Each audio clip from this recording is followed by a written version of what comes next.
Hey everybody, welcome back to the Brandy Yvonne channel.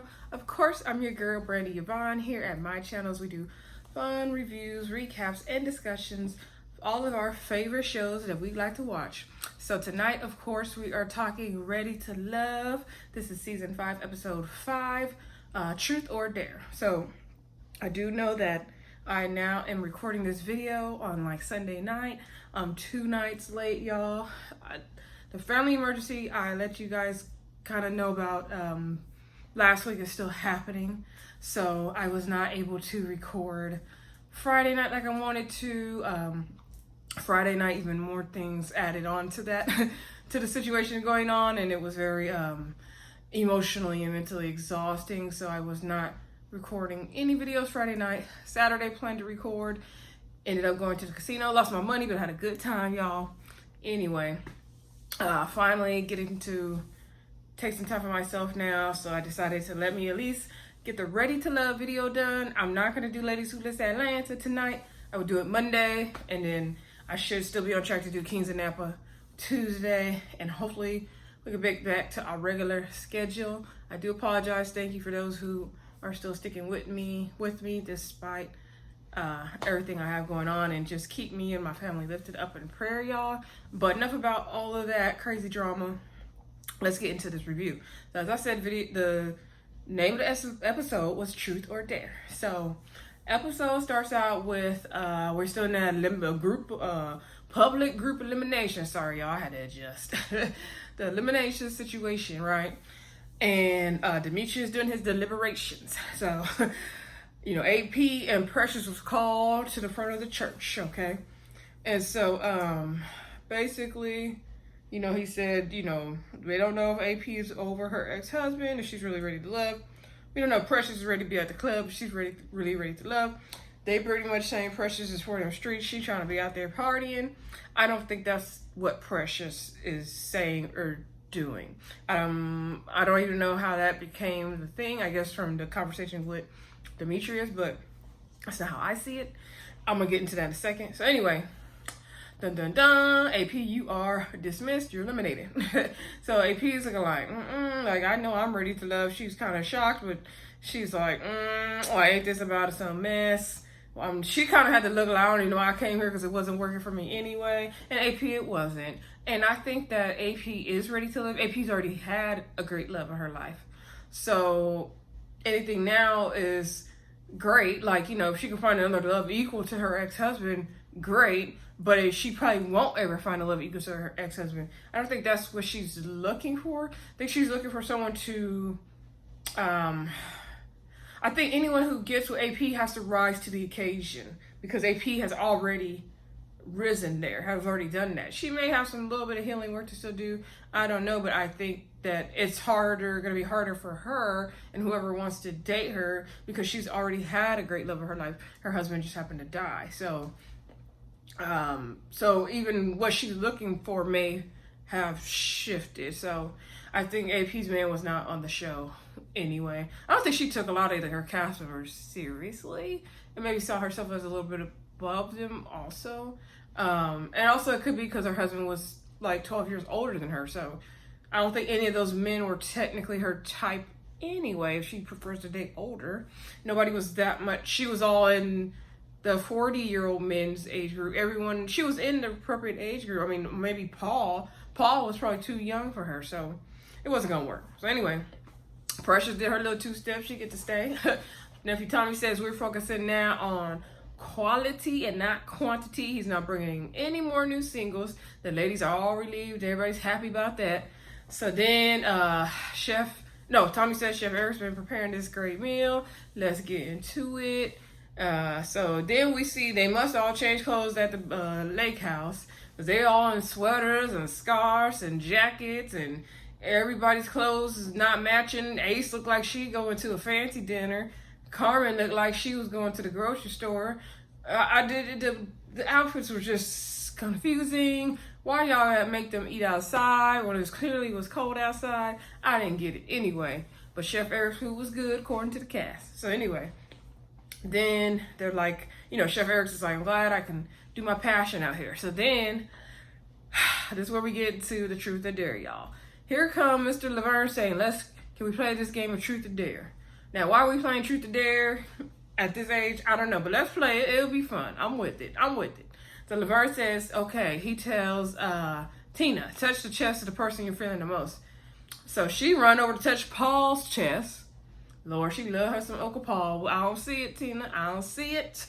But I do see why people say you are not 31, because you definitely present way older. And that's no discredit to you. You're a beautiful lady, but you present way older than 31. You're giving a good 39, 40, and that's no offensive way. She's very beautiful. Please don't take that like I'm dogging Tina, y'all. She's very beautiful. But I can see why everyone was saying she presents older. So anyway, then he tells Joy to kiss the person that he has the biggest connection with. So then she ran over and kissed. Oh, before I get to that, I know I missed something. Before I get to that, rewind. So, where everybody getting their place together, Clifton tells Carmen he'll fix her plate. And she's like, oh, she appreciated that. Then he came back with her plate and she's like, oh, I waited for you since you fixed my plate. Now, I'm looking like, Clifton, when did you do all this? What about Joy? You didn't fix Joy's plate. Joy's your number one. So, good for you keeping your options open, Clifton, but I'm like, when is this Clifton Carmen thing happening? When? Because we're not seeing it. So anyway, then, okay, so back down to the Truth or Dare game, right? Let's fast forward it back. So then Joy was told to kiss the person you have the biggest connection with. She ran on around the table and kissed Clifton. Oh, Carmen was not happy about that. And I said, Carmen, Joy pays you back for what you did to Dakya in the kitchen last week. So goodbye, girl. Fix your face, because you got busted up. So anyway, she was not happy about that. Like, oh man, Clifton, we're having our moment and he fixed my plate and we're having a good time. And here comes Joy all ruining things in the middle of it. Like, yeah, girl, like you did to Kia and Eric last week. Okay, fair exchange, ain't no robbery, is what my mama and grandma used to say. So anyway, then here comes the hot mess moment, y'all. Then Sabrina's like, I'll take the dare. I'm like, girl, why you take the dare? Why? So anyway, it was gonna be messy anyway. So then she was told to go nibble on the ear on the person you had the biggest connection with. So she got up, and then they was like, Tory, come on over here, because everybody knows Tory and Sabrina been vibing. But their vibe ain't that tough. I don't know why this was a shocker to anybody, because their vibe wasn't that tough. She always preferred Demetrius over Tory. Tory was never her number one. Tory was trying to make Sabrina his number one. So she ran over and nibbled on Demetrius' ear. She was playing games like, oh, I don't know which one to go to. And everybody was like, what? You got to think about it? What? Tory looking like, She nibbled on Demetrius' ear. Everybody's like, dang, Tory, that production ain't shit, because they kept panning the camera to Tory. He was looking so hurt in the face. His body language was so uncomfortable. Oh, poor Tory. So then they told Demetrius to go nibble on the ear of somebody he has the biggest connection with. And of course, he went back to Sabrina and nibbled on her ear. And then the way he walked off from nibbling on her ear like he was the man, he knew he shut it down. I was like, okay, Demetrius, I'm not feeling you like that, but I like that swag. Like, he walked back so confidently to his seat. So then Tory was like, yeah, I didn't know their connection was that strong. He said in the confessionals, you could tell he was looking so hurt. Oh my God. Tory, I didn't even know you. I'm gonna get into this Tory and Sabrina thing when we get to that scene and my take on it. I'm gonna hold off till it's time. So anyway, then at the end of the lake house scene, we see everybody standing around saying, let's give Tommy a round of applause, because he didn't got some good people here, good connections. That's what Wiley said. I don't know why he said that. Anyway, then Demetrius was like, yeah. He gives a speech. I think it's time that, we start narrowing it down and truly making true connections and show that we are ready for love. I'm like, when did you become the spokesperson ready to love, Demetrius? Because you was quiet for the first 3 episodes. So now you want to pipe up, and talk about ready for love, because you weren't even giving anything like you were ready for love until this week or last week, really. So anyway, I'm just not here for Demetrius, y'all. So then, moving forward, we see a group date with Joy, Clifton, Wiley, Precious, and Demetrius, which I thought was odd because only Clifton and Joy really have the connection.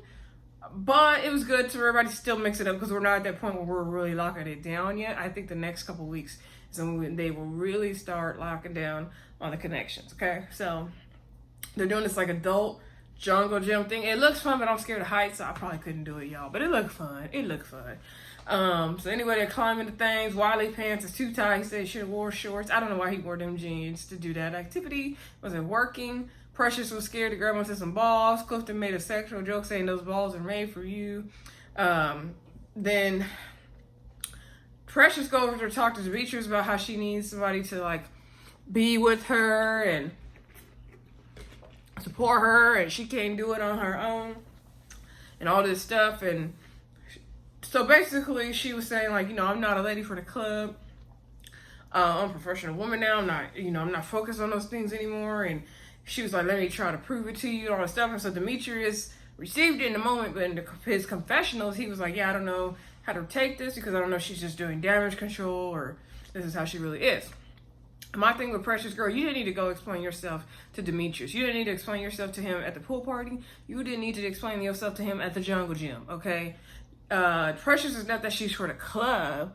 In my opinion, Precious leads with that physical and big social personality energy as a way to put herself out there, kind of be a social butterfly type. So just really putting herself out there to people that maybe it's just too much and she needs to pull it back sometimes. Also, she might not want to go deeper into some of her other issues, and I think she would have a hard time doing that with every single man. She can, like Tory, she was able to go a little deeper with. So I think that Precious uses that as a way to, like I said, just kind of put herself out there. I don't think it's want to be in a club thing. I think she just wants to have fun and have a good time. So she thinks that's like the only way to attract the opposite sex is to be like, oh yeah, come on, let's have fun and party. But all the men, they're not on that, So like that energy works for like college and your younger days, but it may not work in this setting with more older, mature people. So anyway, like I said, she didn't need to explain herself to Demetrius, in my opinion. And like, who cares about what Demetrius think? So anyway, then we see Clifton and Joy. Joy is like trying to climb to one side, and Clifton is trying to wait and help her. She's like, oh, I'm okay, I don't need help. And I want, she's like, I want you to be there when I need you there, but I always need you there. And so it felt like they were like talking about something without talking about it, kind of thing. Let me know what y'all thought about that moment. And then then Clifton kind of ran away, and then he was like, or like moved forward. And she's like, oh, you're running away from me. And then he's like, sometimes you gotta, struggle and cross some mountains or whatever bridges to get to what you want. I don't know if they talking about their relationship or what they talking about, but anyway, I hope they work out though. I'm rooting for Clifton and Joy. But anywho, then we see Wiley and Joy talk, and Joy's trying to tell Wiley like, hey, if you like somebody, you need to go and make a move on it. Wiley's still hemming and hawing. So then we get to a date with Sabrina and Tory. So this is where I'm going to talk about it. Sabrina and Tory had their date because Sabrina wanted to clear the air about everything with Tory, because she could tell like her choosing Demetrius as her number one upset him, which, rightfully so, I guess. I love the way that restaurant they went to. Like, it was so good. Looked so cool and everything. So basically Tory was caught off guard because he didn't know that she was that connected to Demetrius. He wasn't seeing her connect with him like that. He's like, if I'm really for you, I'm for you. Tory's very much intentional. He's a Southern man, so if he likes you, he likes you. He's not playing these games. But Sabrina, she still wants to be open to the process. She still wants to explore. She wants to do all these things, which is understandable. They're still early enough in the process to be saying that for Sabrina.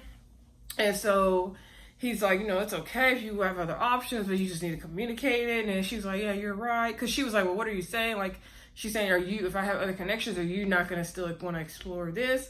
And he does. He just wants her to communicate, and he's looking at it like he needs to kind of step back and like his other options as well. And he asked like, well, how are you feeling about your number one? That part, I didn't know if he meant himself or Demetrius, but she was like, there's still a lot of things I want to get to explore about you and all this stuff. So my thing with Sabrina, that I kind of touched on it last week, I think that Sabrina feels that she should be more with a Demetrius, that type of clean cut, with the beard and just his type of energy, his type of look, his kind of a classier look than what may not be as classy to her is Tory. He's more of a fun, like she said. He's more happy, fun, full of energy.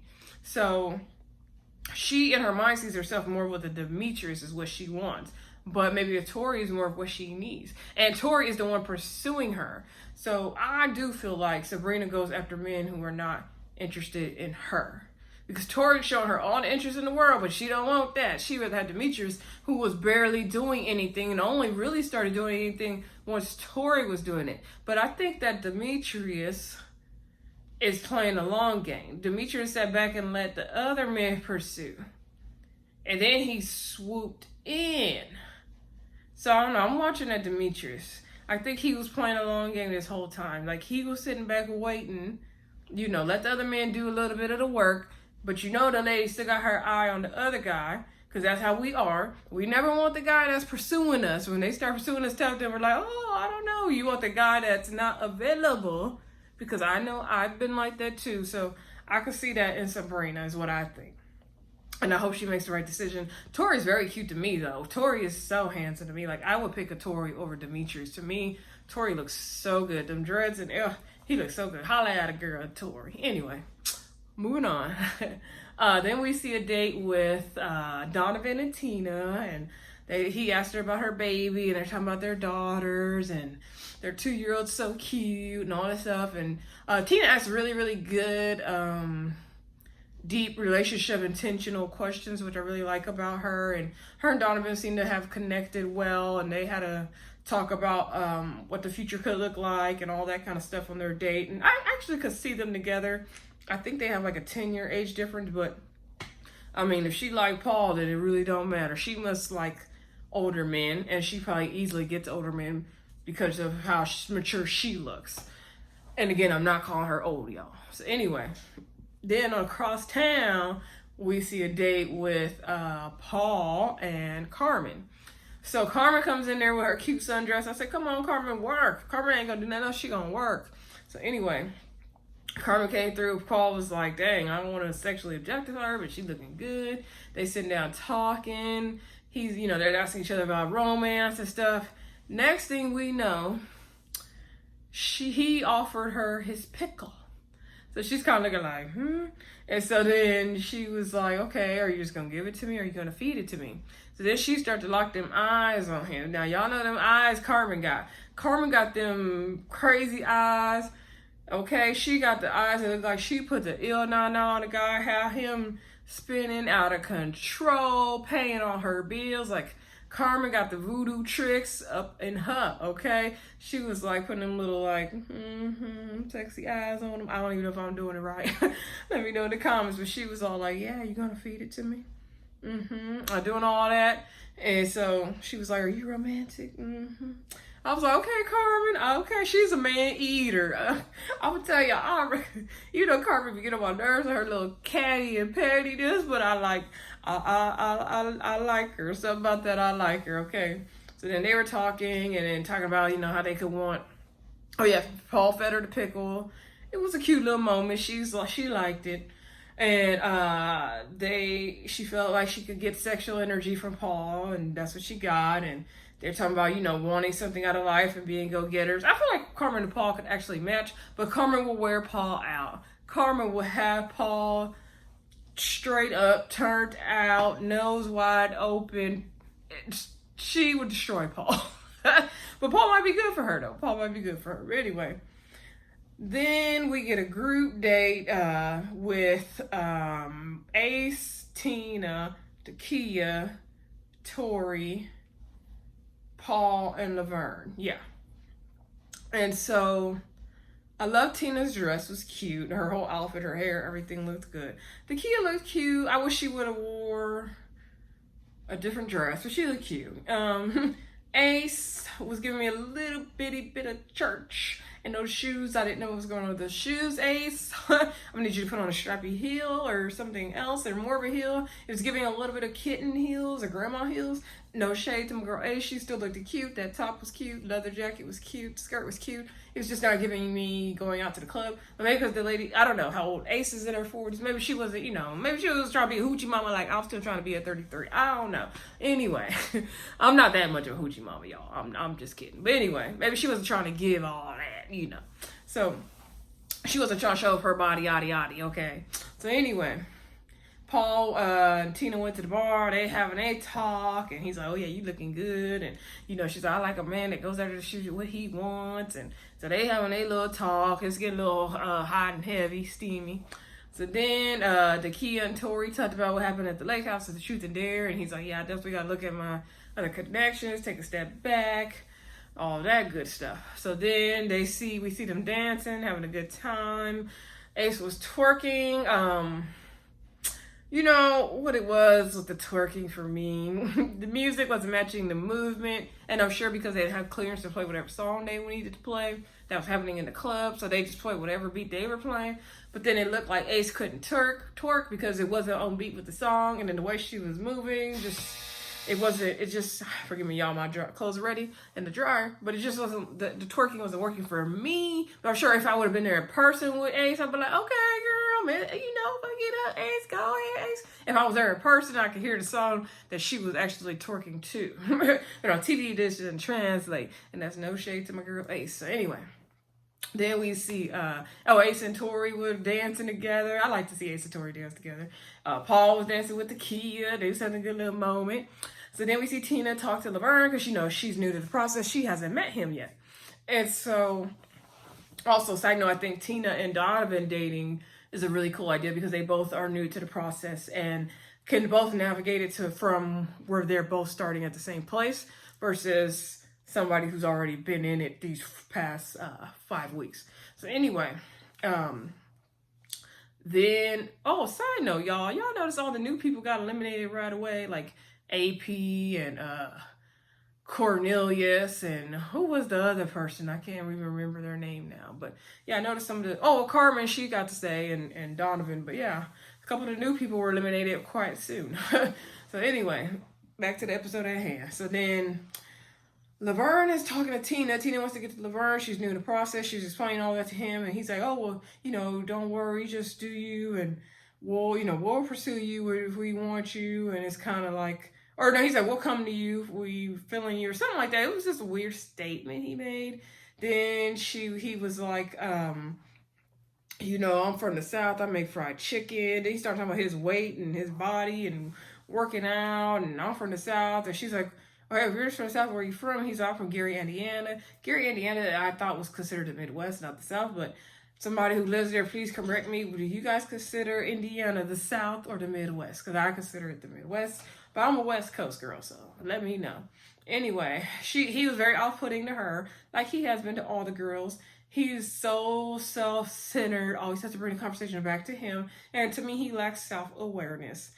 And then also he had his conversation with Ace while he was there before this, and he had his hand on her leg, and he's like, "I'm still feeling Ace," and Ace is still feeling him. And she goes on to talk about the lake house and how, it was good that different things were revealed and connections are being made, and we got to see what's really going on. And then he was like, "Oh, I thought you were going to see because you saw me in my shorts and tank top looking good. That was the highlight of the trip." Like, again, you're bringing something, she's trying to have a deep moment with you, and you're bringing it to make it all about you, sir. Like, what is going on here? So then let's get down to the women's lounge so we can talk about who we like and don't like. So they go on to the lounge. All the ladies looking good. I do like the Tina's fashion. She be cute. So anyway, they talk about the lake house and the Truth or Dare game that Laverne started, being messy, as the lady said. And they tell Tommy all about that. Tommy is caught off guard also about Sabrina kissing Dimitri, or nibbling on Dimitri's ear instead of Tory's ear. Everyone felt like she had the strongest connection with Tory. Again, she always named Demetrius as her number one. She always wanted Demetrius. She just kind of entertained Tory because he was the one in her face, but she always wanted Demetrius over Tory. Tory was never her number one, and he probably never will be unless she get her life together. So anyway, then they talk about their strongest connection. So Let's see. Ace was like, I know I'm going against the grain, but Laverne's still my strongest connection, and you guys don't see what I see. Girl, we don't. Ace called me, girl, tell me what you see in Laverne, because I don't see it. Pressure said Paul and Donovan. They're not feeling her, so I don't know what connection she's talking about. Joy still said Clifton. Carmen said Eric and Paul, I believe. She said Eric always gonna be her boo. That's what she said. But Paul, she got some sexual energy with Paul. Ladies kind of snickered because we were like, they don't see Paul that way, but okay, like that's you, girl. Tina said Paul and Donovan. Dakya said Paul also had a little sexual thing when she was dancing with him. Again, we don't see it. Eric is her number one. I think she's also getting to know Donovan also. And then Sabrina said Demetrius and Tory. And I think, did I miss anybody? I think I did right. Okay. So then who are you not feeling? Ace is not feeling Clifton. Let's see. Carmen, she was feeling Clifton, but she don't know now because of the situation with Joy. I'm like, girl, as tough as you are, that didn't do nothing for you, girl. You finna come harder with your game. Like, relax. That did not hurt you. So anyway, then Precious said Laverne.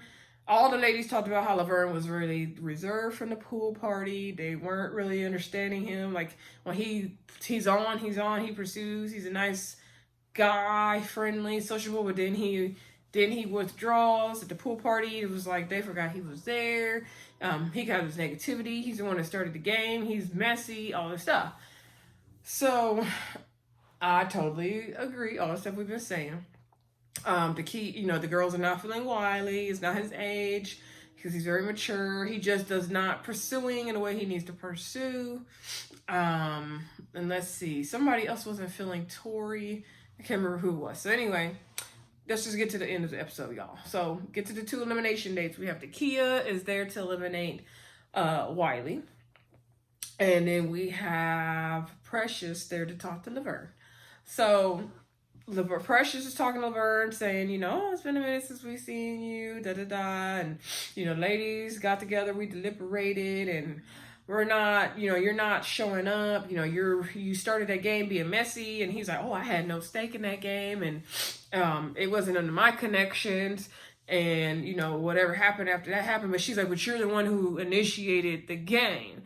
Now, granted, Laverne, you may not have had much stake in the game because it wasn't Ace who was asked to do anything. However, you did like Joy, and you just went on a date with Joy, and Joy got up and jumped to kiss Clifton. So that would have given you a stake in it, because then you would have known, well, Joy is not putting me number one. So anyway, Laverne, you be talking about both sides of your neck, first of all. And then let me go on to Wiley and Dakya, then I'm going to come back to Laverne. So Dakya's telling Wiley, like, are you pursuing the women you really like? And he's like, oh, yeah, I think I am. And she's like, well, no, like, you're not a flirt. You get that Wiley eye, but you're not really giving the romance. And then it's just more because of friend vibe. And, you need to do this and that. And she's like, I can't even fix my mouth to say it, but you are not ready to love. And she's like, well, everybody knows Wiley Brown is ready to love, so I can't even believe I have to say that. And I think Wiley could be ready for love. He just, I don't think, knows how to go deeper. I just don't think he knows how to get beyond that. I think he's open to it and ready for it. I think he just doesn't know how to really actively pursue somebody and really go hard about it, okay? So then we have our girl. So back to Precious. Side note, Precious, I just need her to just move that part, take that swoop away. I'm tired of that swoop, Precious. I'm tired of that part and that swoop. Girl, they be coming for you on social media about your wig, and I be trying not to tear people down. So, girl, I'm gonna just need you to just change your hair one time. All the other ladies is changing their hair except for the ones that got braids. So all I need you to do, Precious, is even if you swoop it and part it on the other side and swoop it the other way, or part it in the middle. Why we can't get a center part? Precious, the center part would be cute on you, girl. But maybe she got an insecurity about her forehead, y'all. I don't know. I'm not trying to tear you down, Precious girl. We love you. I just want to see you win. I just want to see that wig change. I just want to see a wig change, Precious. That's all that I want to see. Precious would look cute with a ponytail even, or a bob. Like, come on, girl. Give me something else, Precious. Give me something else. So anyway, So Precious, let me get down to the nitty gritty. Precious is over there trying to explain to Laverne, like, hey, you know, you're doing this and that. The women can't read you. You know, 1 minute you're this, 1 minute you're that, and you're not making sense. Laverne was like, well, the thing is, I'm not going to open myself up until I trust you. And I don't trust all of you there. And so I'm not going to open myself up to you. So then Precious was like, well, that's a fear. And you're going to have to open yourself up to someone eventually. He's like, no, I don't, because I've done that in the past and it was used against me and all that stuff. So Laverne has some deep issues, what sounds like to me. His body language during that elimination was also very much he didn't care and nonchalant. That's what I got. I feel like Laverne has something to hide. Granted, you guys may not all trust each other there, but it's called Ready to Love, and trust is part of love. So eventually you're going to have to open yourself up to somebody. And the thing that concerns me with Ace, I don't want Ace to get taken for a ride by Laverne or be taking any wooden nickels from Laverne. Something about him is just not making sense. I don't think that he's just trying to protect his heart. I think that there's something else going on. He's very narcissist, like they said. I just don't trust him. Something else. Laverne is hiding something, is my opinion. Laverne is hiding something, and he's not being his true self on this show at all. And I need Ace to watch out, girl. I need you to watch out because you might be in danger, Ace. So anyway, Precious, gave Laverne the feedback. He took it in. He felt like, I'm not going to just open myself up to them, and this is me. And she said, you still are ready to love. And he said, are you guys ready for me to, go all out and, really start because when I do, I'm really hands-on. And so then he kind of grazed her in a weird way. It just was so uncomfortable. And she was like, we're ready. Like, come on with it. I'm like, okay, you're really hands-on. What does that mean? Does that mean you're possessive? What does that mean that you're really hands-on? I don't know. I'm watching Laverne. Next week looks like it's about to be some more mess. A situation with Eric and Dakya. I'm like, Ready to Love, please don't give us another season like last season. We cannot take another Shiloh feel. So please don't let this Dakya and Eric situation be another Shiloh feel. I cannot do that. I cannot do that. We are still not even resolved from the Shiloh stuff. So please, I hope that there's no craziness with this Dakya and Eric situation. Looks like Demetrius going to be arguing with Joy. So I don't even know, y'all. I don't know. We'll see what we got for next week. I will come back with y'all tomorrow for Ladies Who Listen Atlanta. Thank you for bearing with me. Please comment, like, subscribe, share. I forgot to say in the beginning. We're still in Black History Month, y'all. We got one more day to go. Let's show up and show out with hitting that subscribe button for a Black woman on YouTube trying to make it in this life. I will talk to y'all soon. Bye.